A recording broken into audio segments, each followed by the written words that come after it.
Hello, everybody. People are still sitting down, getting seated. Well, welcome everybody to the Lenfest Center for the Arts at Columbia University. I'm Sarah Cole. I'm the Dean of the School of the Arts, and I'm just so happy to see you all here. Thank you for coming. Tonight we're here for the Max Ritvo Poetry Series, as you can see, featuring writer, translator, and editor Forrest Gander, period. At the beginning of the program, we're going to hear from two current MFA students and Ritvo Fellows, William Dwanmu and Miranda Gershoni, who will each read a poem by Max Ritvo. After these two, we'll have a reading from Forrest Gander, and then we'll be joined for a conversation with Dorothea Lasky. They will be sitting in those two chairs right there. And the speakers they'll speak together for a little while, and then they'll have time for questions from all of you.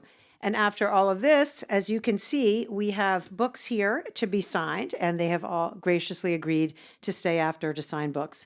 I want to thank Book Culture for supplying books by all three relevant poets, Max Ritvo, Forrest Gander, and Dottie Lasky. This series is supported by an endowment established in memory of Max Ritvo by Ariella Riva Ritvo and the Alan B. Slifka Foundation. The Max Ritvo Poetry Series was established 9 years ago in honor of our former School of the Arts student, the poet Max Ritvo, who died at the age of 26 after battling a rare form of cancer. Ariella Riva Ritvo and the Alan B. Slifka Foundation at that time also established two fellowships in his name to support poetry students in our program. A great and timeless gift of truly boundless generosity and significance. I did not know Max. Reading about him for this event and about his extraordinary influence on those around him, poets and other artists, friends and teachers, has been moving and inspiring, if also heartbreaking. Many people here tonight remember Max. Many others will discover him through his wonderful poetry. Still others through the way he touched and changed the lives of those he knew, including former teachers of his. He's the author of 2 poetry collections, 4 reincarnations, and the final voicemails, and co-author with the playwright Sarah Rule of Letters from Max.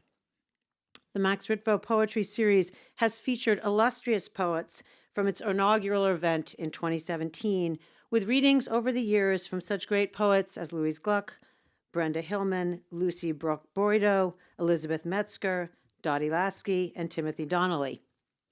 Today's participants, Forrest Gander and Dottie Lasky, are extremely accomplished people, and therefore I'm only going to give you a tiny snippet of their bios when I read their introductions now. Since I know what we all want is to get on to the main event. But I did want to say that you have a more full bio in your printed programs, and I encourage you to take a look at that. And even more importantly, perhaps to spend some time with their wonderful work on your own time. Forrest Gander is a writer, translator, and editor, and professor emeritus at Brown University. He is the author of more than a dozen books, including Mojave Ghost, Twice Alive, Be With, which won the Pulitzer Prize and was longlisted for the National Book Award, and Core Samples from the World, a finalist for both the Pulitzer Prize and the National Book Critics Circle Award. Recently, Forrest Gander collaborated with the photographer Jack Shear to create the collection Knot. That's with a K, not N-O-T, but K-N-O-T. His other books include novels and essay collections, and his essays and poems have appeared in many of the most prestigious journals. He is the recipient of fellowships from the Library of Congress, the National Endowment for the Arts, the Guggenheim Foundation, and the Whiting Foundation, among others. And we are so happy to have him here with us tonight to spend an evening together. Dorothea Lasky is an associate professor of writing at Columbia University School of the Arts.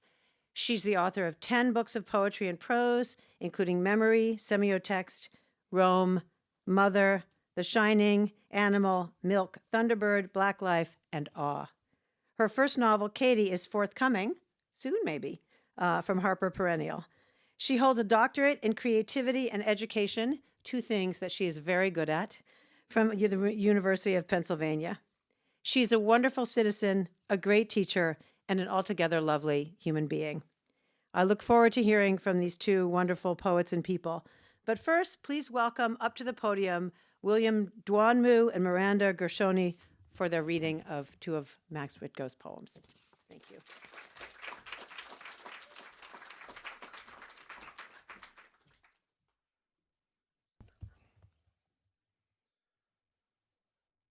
The final voicemails. 1. I was told my proximity to the toxin would promote changes to my thinking, speech, and behavior.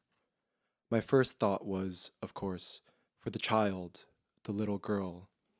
But graceful, silent figures in white suits flitted to her and led her away by the shoulders, like two friends taking a turtle from a pond. My second thought was about pain, the last thing visible without our manners. Or could there be an invisible peace once the peace of the senses departs? 2. I'm glad she's gone, and not just for her sake. Without her, I feel somehow better equipped to be what I am becoming, which is, I suppose, preoccupied. Nobody ever tells you how busy loneliness is. Every night I cover the windows in soap, and through the night I dart soap over any lick of light that makes its way to my desk, or bed, or the floor. At first it was fear, an understanding that the light was death, was the toxin, though really the toxin was invisible, they said, and came from the water. But work blesses fear like a holy man blessing a burlapped sinner, saying it is for you and because of you. And in time, the working mind knows only itself, which is loneliness. 3. Dim sight now, and each twitch flows into a deep, old choreography. Maybe a week ago, my arm banged the faucet, and I danced in the middle of the bathroom the entire final dance from the tango class we took at the gym in New Haven, with the air as you. I wasn't picturing you. I didn't smell your damp hair. Don't imagine that I'm living in memory. Whatever I am, it is good at cutting meat. The trick is, that's blood. If you focus your fingers on feeling it, you cannot mistake yourself for the animal who cannot feel. You never cut yourself if you give your life to the blood you shed. 4. I know you've been waiting for disintegration, but it just doesn't seem to be coming. I need to go out to gather some berries. No more meat. I've adopted your diet. All this time, I thought my shedding would expose a core. I thought I would at least know myself, but these mild passions, all surface, keep erupting now, like acne, or like those berries on a bush. Don't ask me to name them. I've never been that kind of guy. Red berries, sour, sticky. If you really want to know, come here, just try them.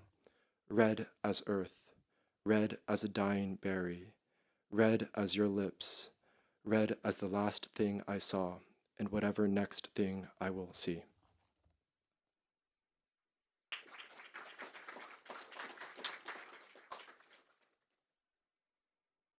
This one's called Hi, Melissa. I have spoken to you of heaven. I simply meant the eyes are suns that see. Seeing is the face's nervous, delicious Lord. Listening to you makes me naked. When I kiss your ankle, I am silencing an oracle. The oracle speaks from the hill of your ankle. Thank you.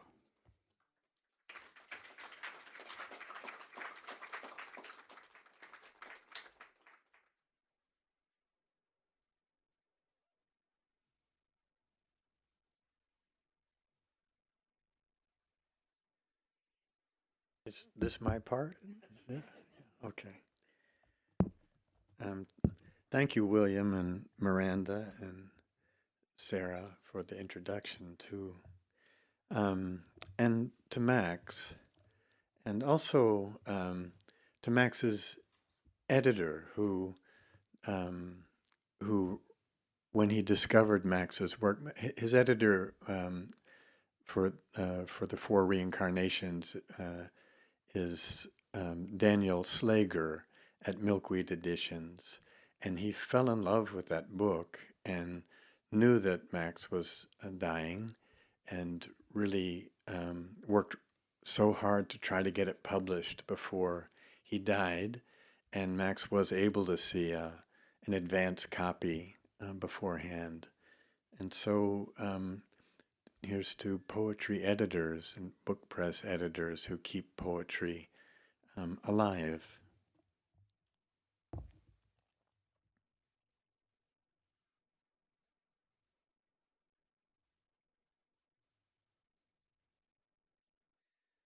I've just found out coming to New York that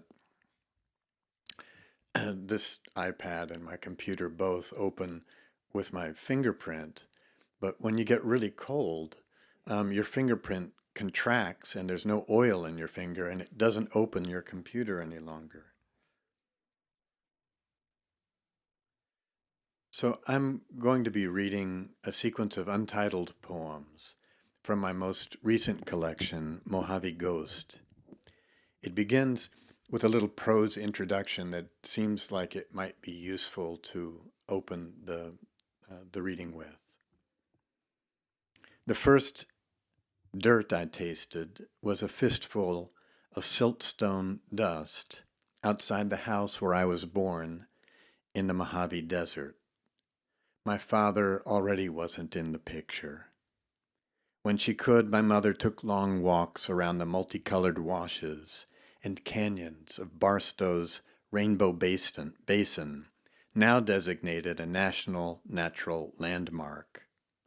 Her accounts of the changing light on the rock walls, of her encounters with silence and sidewinders, and her accumulating collection of fossils, including a broken camel rib and a piece of mastodon tooth plucked from sedimentary formations after rain, piqued my enthusiasm for earth science and led me to earn a degree in geology, the profession, it's been said, of those given to disinter memory.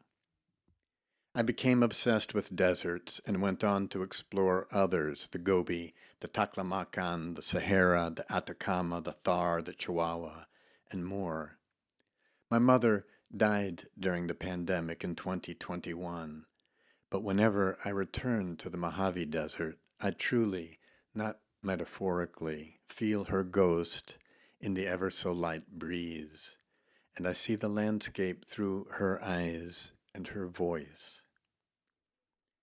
5 years after the death of my wife, the poet C.D. Wright, and just 2 years after my mother's death, I began to walk sections of the 800-mile San Andreas Fault from north to south. I was accompanied by a new immigrant to the country, the artist Ashwini Bhatt. Eventually, the two of us found ourselves in the Mojave, in that desolate town where I was born. As my memories and the present mixed, as my inner emotions and the landscape coalesced, I felt my sense of self become kaleidoscopic. History, a geologist knows, is never far below the surface. Along the deserts and my own fault lines, I found myself crossing permeable dimensions of time and space, correlating my emotions and the stricken landscape with other divisions, the fractures and folds that underlie not only my country, but any self in its relationship with others.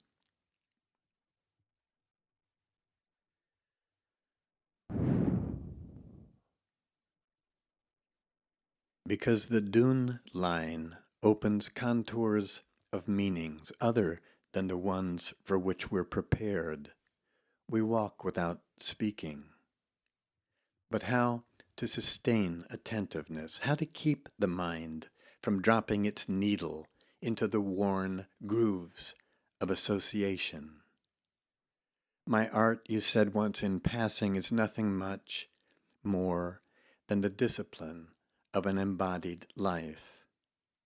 Articulating nuance, the delicate palette, you paint details with a tiny brush you made yourself of hair plucked from your forearm.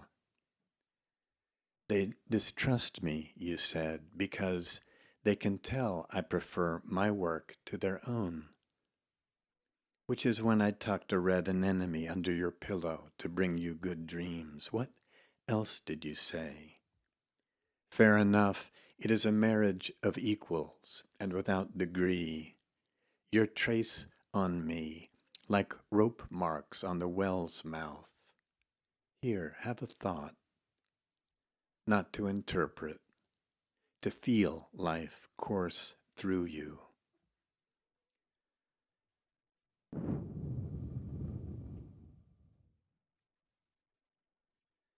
But I was a jukebox.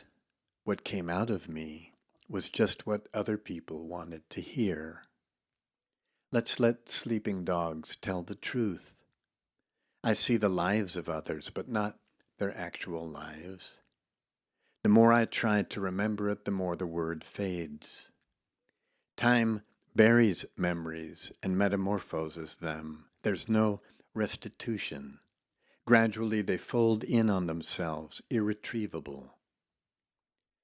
June morning, the mockingbird triggers my impulse to respond with a standing ovation. Because I gripped what I loved tightly, what I've lived makes it easier for me to leave it behind when my time comes. Because I didn't grip tightly enough. My younger sister died today. My father died today. My closest friend died today. My mother died today. Each of their deaths detonates in iterative simultaneity inside the tissue of my being, unanchoring me, setting me adrift.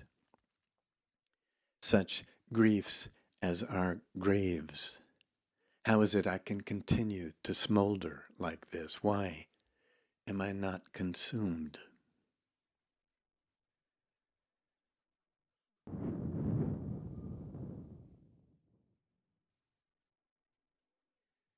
Shifting light animates the room.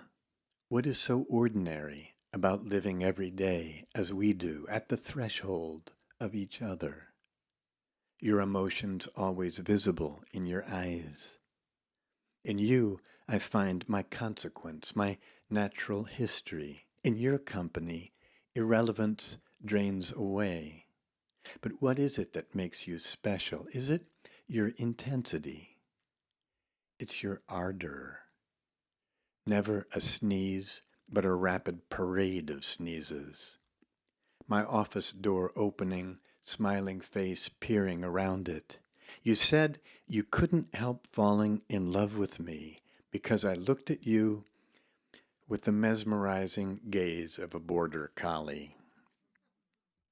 Last night we parked in the roundabout at the end of the lane, just listening to the hiss of sodium vapor streetlights and watching cyclones of oak moths rising and falling. We, who are also taking place in this place. The moon siphoned away into clouds. Was I even there? Will I be there when you need me?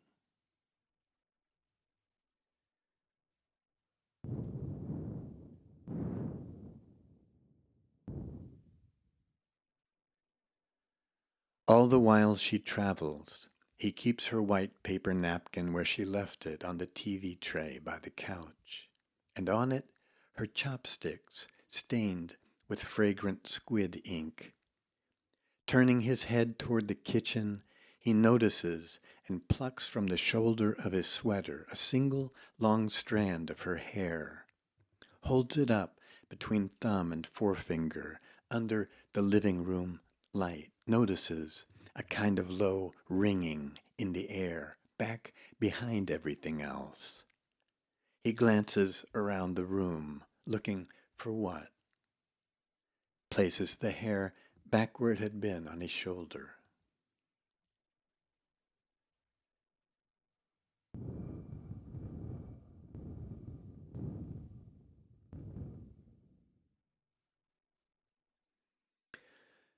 Summer roadrunners patrol the mesquite and brown barrel cacti, snatching grasshoppers out of the air. As you rub the sunblind from your eyes, what to say of the pastel chromaticism of these Mojave sunsets? Here, as everywhere, when you go still, what has disappeared comes forward. Ya me cayó el 20, and you, an earthbound sun, a radiance. When we return to our car parked on the laterite verge of the road, I distract you from noticing the dead bird melted into a gruel, its eyes glazed with clusters of fly eggs. Only when we reach the edges of experience do we begin to intuit the more than this. Who will contradict me if I say you were, and you are? We drive deeper into the desert, arguing about whether it's possible to love without reservations. When we stop for gas in Barstow, where I was born, a boy offers to let you hold the horned toad he is gently stroking in the direction of its spines.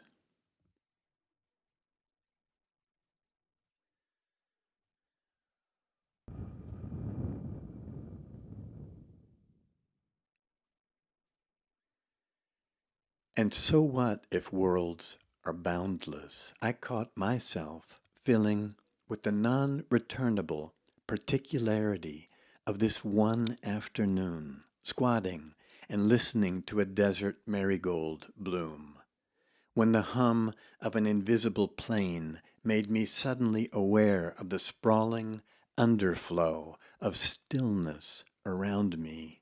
It was not loneliness I felt, but some nevertheless of enchantment. Those constant bearers of meaning bore me. I want to open wide now to the absence of concept, understanding, representation, to the inward flare of exhilaration, to the gratuitous revelation of mineral forces. Isn't the materiality of this Joshua tree, its living presence, more than what it means?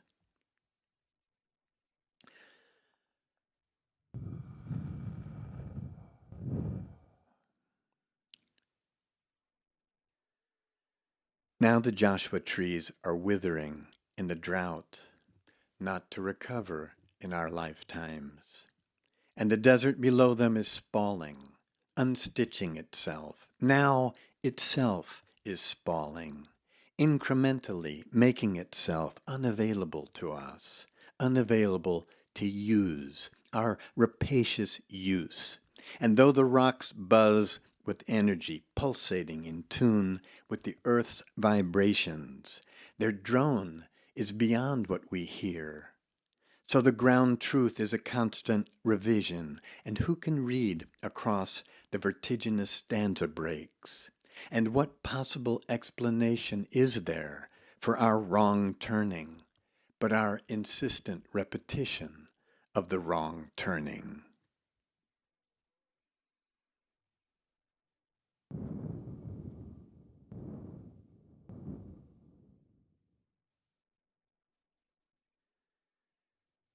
They pass the burnt carcass of an Oldsmobile rusting in an expanse of sand, ciphered quiet at the skirt of calico peaks, and turkey buzzards high up, weightless as flecks of ash.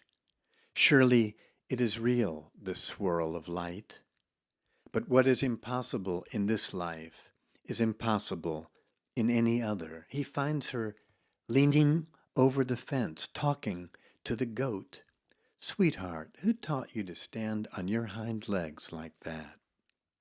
It's her spring voice, fuzzed by March pollen, the nitrous odor of his testosterone in the air.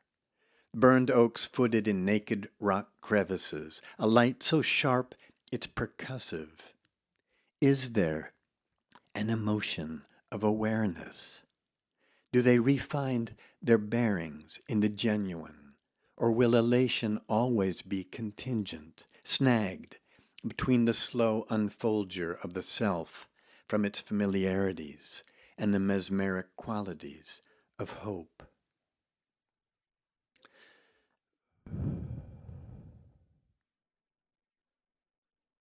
But here, you said, at the time of our intrusion, you said this zone here is not one of the earth's sentences, but an overdub of stutters.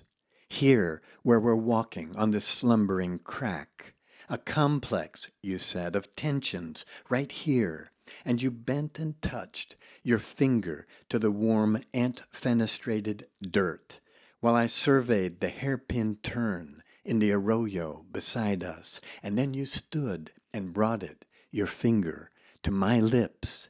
You said here, and you watched me as the taste, part you, part earth, brought a change to my face.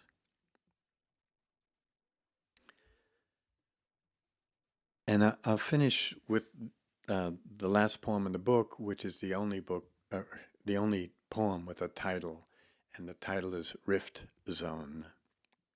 And you should know that a shell jacket and approach shoes are what rock climbers frequently wear to climb rocks. Rift Zone. And so find myself in a shell jacket and approach shoes, strolling past boulders on the xeric canyon path limned with mustard flowers, as though it were my garden, as though I'd never drawn those distinctions that separate me out, as though I hadn't long back expelled myself from all that wasn't myself. But where is the human place in geologic time? Is there some quality in me that links I am to the remainder, to whatever is left over, left out? What in the world have I left out of me? Adjusting a headband beneath my hat, I lift the binoculars to my lined face. Displaced by lateral slip, the mountain's slopes have gone wonky. A human life, what is that anyway? Even here at the disturbance zone, I find myself pierced by birdsong, standing among trunks and vines, risen from the ground like the births and messages they are. A riven land, this place belongs solely to itself. From the wall of a crevasse, tree roots jut out into air. The fault is the earth's junction box, where its wires are bared. The conflict churns underground, howling out in the faintest of decibels. Of course, there were signs, but no one of us witnessed the ballet of trees as the tectonic strain below them rose, and they inclined suddenly toward each other from where they stood rooted to the parted lips of a widening rift. The earth humphed and rolled, and the trees bowed forward and held their new pose, which strangely resembles a gesture of devotion. But back at the start, I was occupied with myself, as though I were never to be apart, as if I weren't both in and of it. Of what? So I hike the long fault for some new point of view, asking, muddled with anxiety, what comes next? Now that I can't claw my way any further from what doesn't resemble me. The earth keeps stretching, knuckling, stretching out from under itself, hungry for a new shape, a new address. It has tossed itself loose from its sheets and risen leaving behind a note I suppose I could read if I tried. The fissures run through everything, even through my remaining years, which I can count probably on my fingers. I fan them out and stare at their ruptured, upturned faces, the faces of my remaining years. I try reshuffling them, but no. They grimace one through the other. They release a sulfur smell. Their solidity dissolves like long clouds of filth entering a river. My time is here and not. Feet dangling, I'm perched at the edge of what? Listening to the crackle, the extinctions of small breaths around me, while crevices bloom from the crevices, and dust lifts and catches in dry catches of wind. Heat and silence. Still the ground insists its openings will be filled. Why not apply? Apply myself over and over. This argument goes beyond me. I, who have never been homeless, groundless, am I just going to stand gobsmacked at the mirror while my years run out? What is left of experience that hasn't been measured? Is there an app for that? As I bend, I feel the weight of the specimen stones I carry in my jacket pocket slide forward as I continue my solo descent along the canyon's seam, as I sip and hold a quick breath, as I slip from sight into a chimney of rock. Thank you.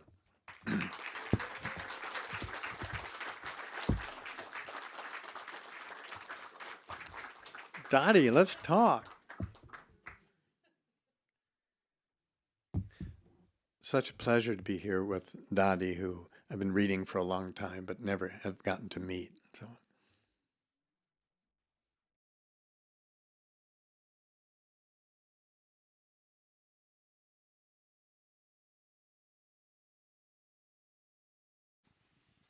Thank you so much for that beautiful reading. It's such an honor to have you here. And maybe another round of applause for Forrest Gander.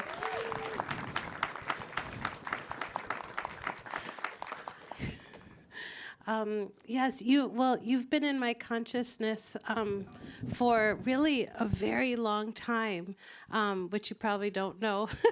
Bad dreams. Yeah. Total nightmares. Yeah. But when I was in MFA school, my friend Eric Baus published a book called The Two Sound, which you selected. So we talked about you a lot. So you were one of the first poets that made me think about, poetry. So it's so beautiful to be with you today. Well, I have 11 questions prepared. We don't have to get to all of them.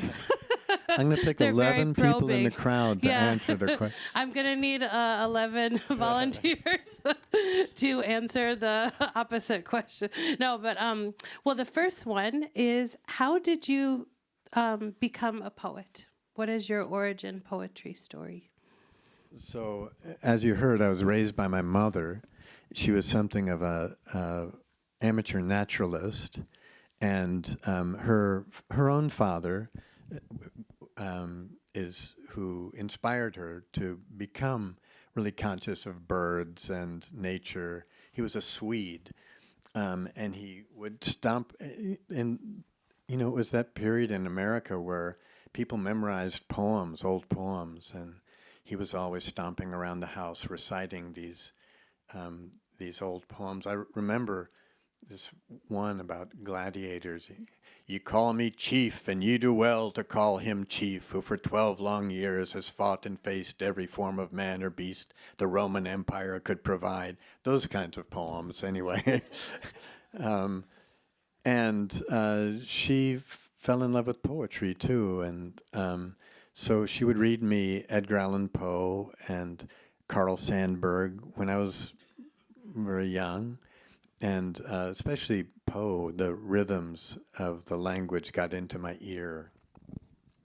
So I started writing poetry really early. I thought I was a really hotshot poet in high school. I got to college and I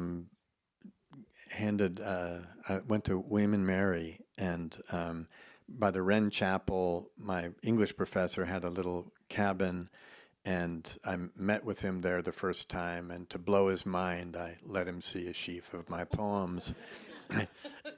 And he read a few, and he looked up with these like basset hound eyes behind his glasses and said, "Forrest, these are terrible." And that's the first time that I got the sense, oh, this isn't just about my ego. I need to learn something about this art besides Edgar Allan Poe. And then I started reading intensively. And here we are. Yeah. Well, you read from your beautiful book, Mojave Ghost, and we, experienced so many things in that book. But one, of course, is this relationship to the desert. And so I was just wondering if you could talk about what makes the desert the perfect, setting for thinking about poetry. Is there something in particular about the desert? Probably many things. Yeah, probably most of you know, too. Those of you who've been to deserts, in every culture that we know that has been close to a desert has a tradition in which people go into the desert, often alone, to have visionary experiences, because the desert humbles you very, very quickly. You're this tiny figure in this huge space, and it looks like even though you're walking all day, that you haven't moved at all. And at first it seems, it still seems like it's one of the last places to show very little vestige of the human. And at first, when you enter the desert, it seems like it's empty and that it's silent. And the longer you stay there, the more your senses open, and you hear a lot more, you smell a lot more, you're aware of more. So it draws you out of yourself with a humility, I think, that reorients us. And so that's what I think the desert offers to not just me, but to everyone. I'm keeping to my question. I love this idea of the novel poem, that Mojave Ghost is in this form. And what made you choose that form for the book? And do you feel that we all should write novel poems, or is that something maybe only for this book or only for you? Do you think it's because it feels like it could be something generative for all of us? But well, we should all do whatever we want to do. Oh, good. I was going to anyway, but remember back in the old days, somebody said that you can't write a pantoum in English, and as soon as they said that, everyone started writing pantoums in English. But so one of the things there's a arch line in an Ashbery poem where he says, "Repetition makes reputation," and it's something that I haven't wanted to do in my career, and I'm always looking for artists and writers whose work continues to change as they age. Yeats, for example, C.D. Wright, for example, and so this is the first book I've written in a form like this that has a geographical trajectory. It moves along the San Andreas Fault.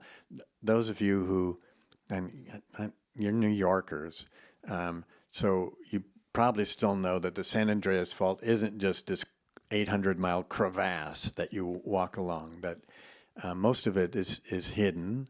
You can walk for hours and hours along it without seeing any trace of it.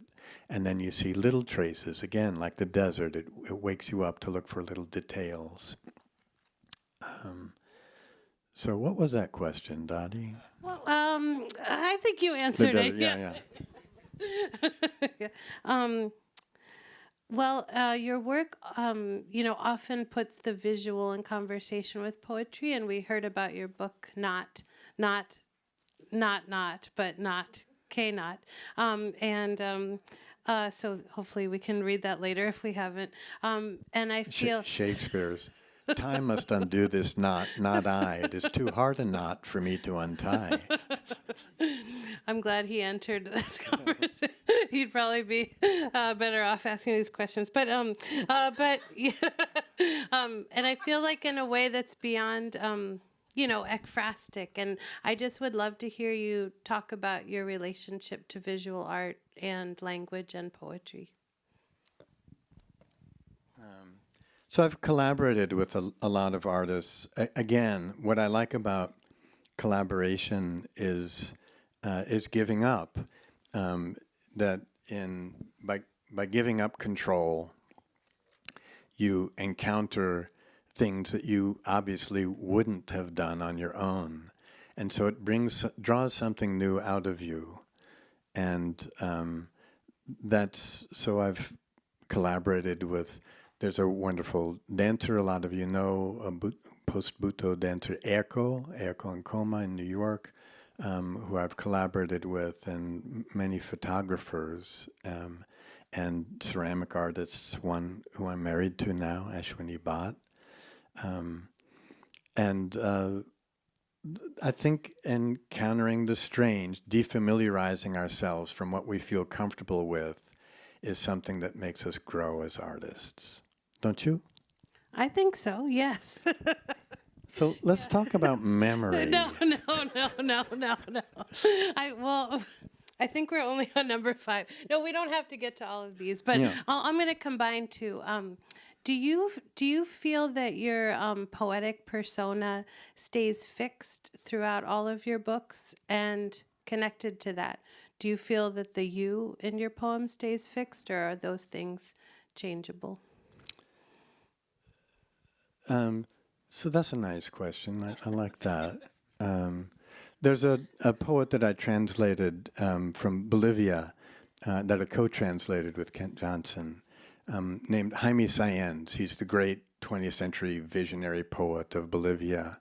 And he's always writing to a you that is the beloved at the same time as the figure of death, at the same time that it's the city of La Paz that he almost never left. And it's those things all at the same time. And in my book also, the you that I'm missing, that I'm carrying with me, which is CD, is mixing with the landscape itself and with this new person who I'm suddenly developing a relationship, and they're mixed. And it's something that you sort of do by leaving out punctuation in your work, for one thing, so that there's a blur there also in syntax. And in the desert, a geologist in the desert, the rocks are always coming up, surfacing, and they're also going down. That there's this you watch sort of memory descend and memory ascend. There's a way that happens in your work also, not just in your book Memory, but really in all of your work. You use a lot of repetition, and the repetitions in your work make the reader remember the last time. It's a sort of way of encouraging this feeling of remembering something, which I think has been signaled in your work even before the memory book. Don't you? That may or may not be on purpose. But what did Ashbery say? Is it reputation? Repetition makes reputation. I think the voice in my, we all have these habits of behavior, but I've wanted not to get stuck in my habits. But of course there are things that I return to that I'm really interested in. I'm really interested in the way that the landscape around us, whether city landscape or any kind of landscape, is influencing our perception, the rhythms of our perception, the force that it has on us, how it changes the way the light draws our face away from what's in front of us. And that's brought me to this very deep interest in tradition of Southern Indian poetry from 2,000 years ago, which is called Sangam. And it's the blossoming, this great blossoming of literature in Tamil Nadu, in which the writers felt that it was not only unethical to write about subjectivity without writing about what was around you, influencing your subjectivity, that was part of your feeling. It was not only unethical, but it was really impossible. So there's 300 years of this poetry where landscape, where really they felt like they were writing to break down any membrane between the outside and the inside. Could you talk about time, language, and the afterlife? Oh, yeah. And That's like a total question for you. yeah. Especially, thinking about how you talk about and write about geological time and its relationship to human time and the language that, is either a product or recorded of it, and, how that might relate to an immortal time. Or however you want to take that, or you don't have to. Yeah, it's a huge question.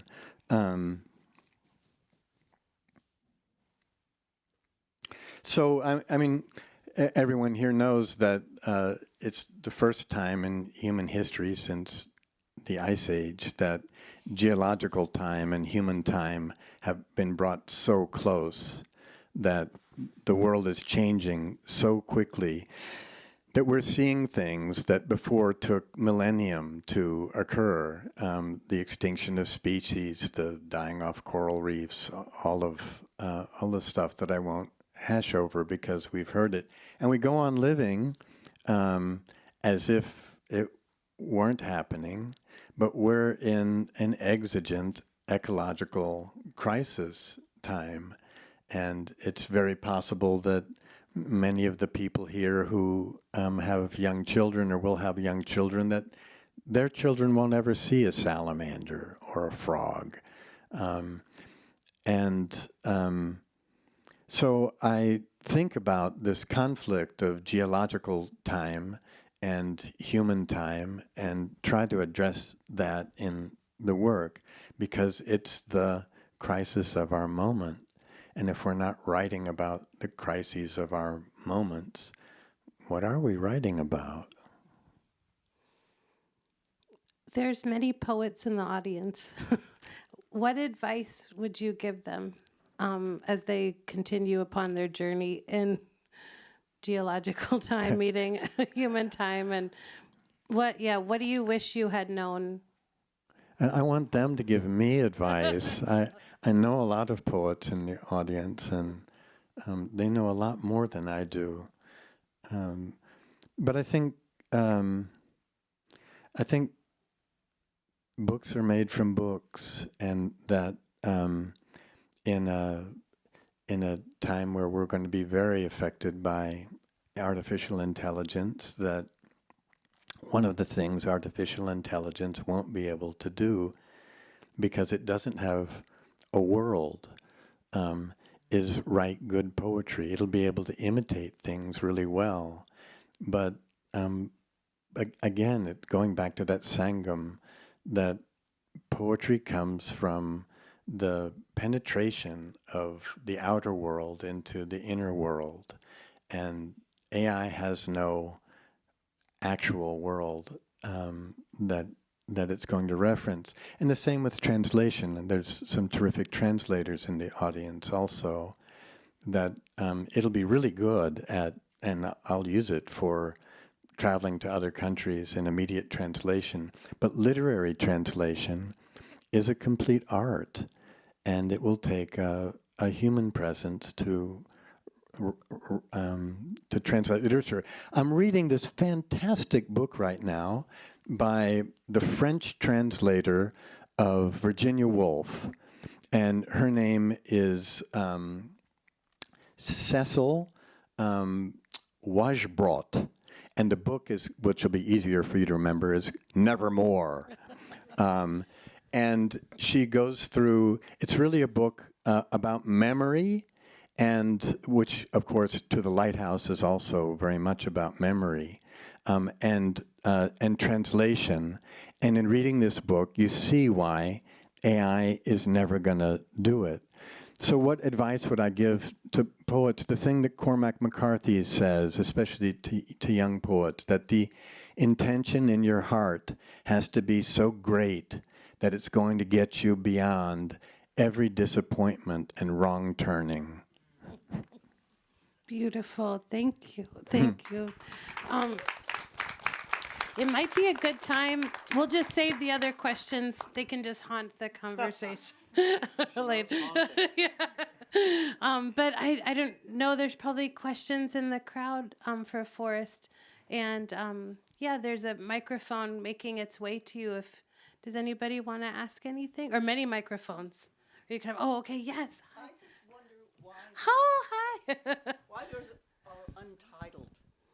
Because you decided then to title the last one. The whole, this whole period of months of walking felt to me like some secular version of the Stations of the Cross, that it was a kind of spiritual journey, and that it was all one journey, and that I didn't want to interrupt it with titles. And I've been trying to figure out a way that, to move from section to section. And as you heard, one of the things I've thought, I love translating in Latin America a lot. In all the Maya glyphs, there are glyphs of here's an example of bad translation. The white breath of the white breath comes out of the mouth, and that's the life spirit. That gets translated by Christian translators as soul, but it's a very different concept. And I think of that breath maybe being part of a way to separate them without putting language there. Why did you put a title on the last one? So the last one is sort of the end of the journey, and then sort of thinking about the journey. The whole trip, all of the poems have to do with two people walking, and at the end it's one person descending a cliff face.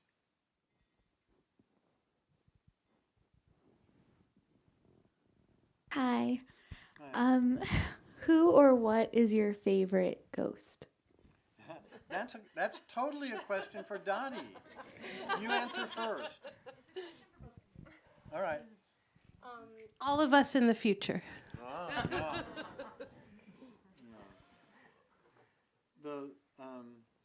I take it as a very serious question. I feel like we're all inhabited by others, and in the last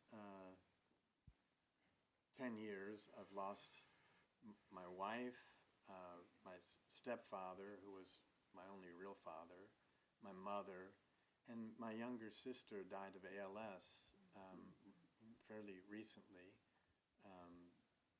which is just a horrible disease. It's like the opposite of Alzheimer's. Your mind stays good, and you can't move anything, and you can't eat anymore either. So their presences are in me constantly, all the time. And that's one of the things I was going to talk to you about too. There's something that you say about, you don't want to. Oh, sorry. That if you had to write saying what everything was, you wouldn't want to be a poet. But I think that we're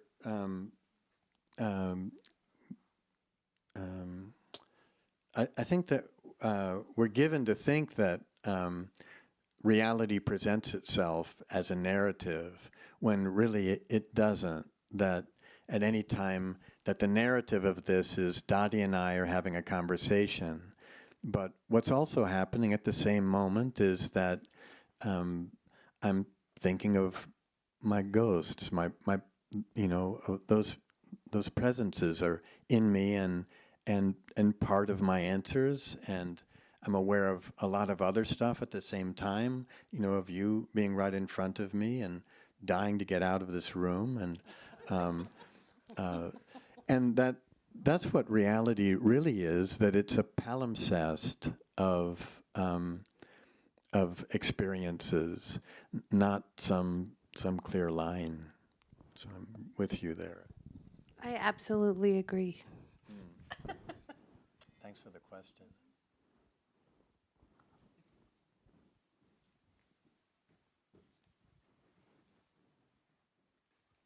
Hi, Forrest. Maybe along similar lines, I wanted to know what it was like editing the C.D. Wright book that came out quite recently with Copper Canyon Press. Yeah, I'm curious about the process of that, of engaging with her work in that capacity. Thanks for asking that. So those of you who haven't read C.D. Wright will want to. I think she was, I'm not alone in thinking that she was one of the greatest poets of her generation, my generation, way more significant than my work will ever be. I mean, she got a MacArthur. She was like one of the few people. She was a genius, and just the most unpretentious, funny, present person that I've ever been. In 35 years with her, she was not uninteresting once, not one moment. So it was painful to go through her work. There's a big selected poems. I wanted to make something more intimate and personal, and that's what we worked on. So it came out as The Essential C.D. Wright. It got almost no reviews. It just kind of disappeared. And I'm thinking of another book of her work that might address. She's known a lot for her long documentary work, which had to do with prisons and civil rights. But she was also a fantastic erotic poet, and I was thinking of putting together a collection of that. But in America, people aren't interested in the dead so much. We have so much to move on to. The spectacle is always what's in front of us. So it's hard to deal with that, because I think of all the work that she would still be writing, that she had yet to write. Thanks for bringing her up.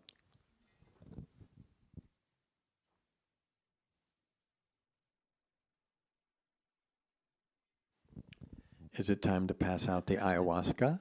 Yeah, I think so. All right. I think they've already been given it. Okay. Well, thank you very much. Thank you so much, Forrest. Thank you.